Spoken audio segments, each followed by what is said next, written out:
Hey everybody, today's video is called What Does It Mean to Think About These Things? And today we step out of our pass-through study in the book of Isaiah, and we're going to be doing our 7th Topical Saturday for this year. And we're going to be focusing on just one verse today, so it's going to be a pretty short video.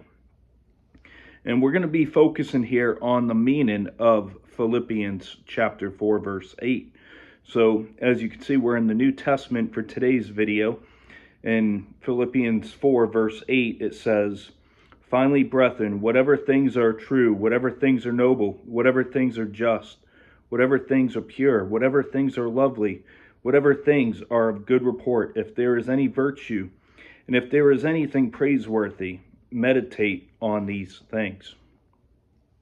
So Philippians 4:8 is a verse. It's actually a command, and it's a command for us to control our thoughts by what is good and uplifting. And for the most part, the whole book of Philippians is one of the favorites of many because it's a very uplifting, positive style book. And we live in a world where the world holds practically everything to an opposite view of godly views these days and godly behavior. And it's easy for us to focus on the secular things around us, the secular parts of culture rather than biblical. And if we're not careful, we can actually compromise with the secular culture in the event of affirming to their different values that oppose the Word of God. And the Apostle Paul, he reminds us constantly to reject those things that do not draw us closer to God. And he calls us to focus on the things that do. And we have the ability to choose what we're going to fill our minds with every day.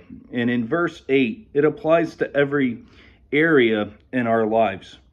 And some of the things that can really hinder our walk with God is music. Music can have a great impact on us. Secular music, if that's all you listen to, you're going to be filled with sexual, type references and drugs and alcohol and crime and all those different things.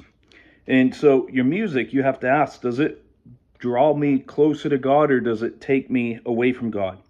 And what about the movies and TV? Do you watch TV all day and night? Do you have it on the news all the time?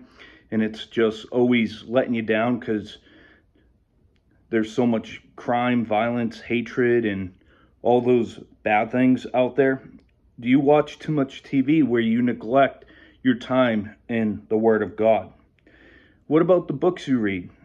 Now, not everybody watches movies, TV, all that. Some people love to read. But what type of books are you reading? Are you reading books that are making mockery of God?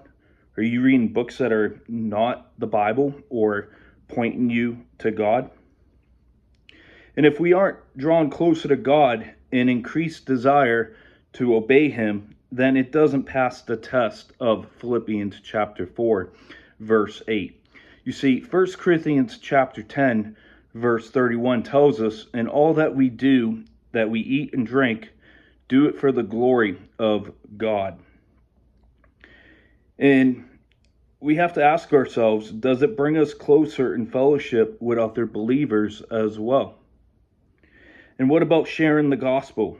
And if the subject of our thoughts don't do these types of things, then it doesn't pass the test of Philippians chapter 4, verse 8.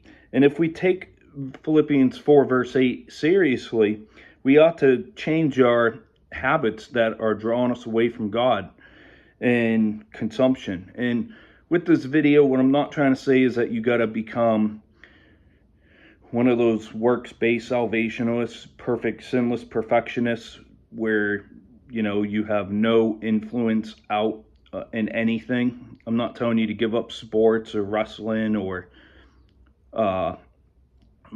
seeing action-filled movies, so on and so forth. But you have to ask yourself, are those things drawing me away from God? And that's a challenge I just want to leave you with. It's Topical Saturday, so we try to do 5 to 10 minutes. And we're going to close it out right here. We'll see you next week to be announced, looking at Isaiah chapter 29.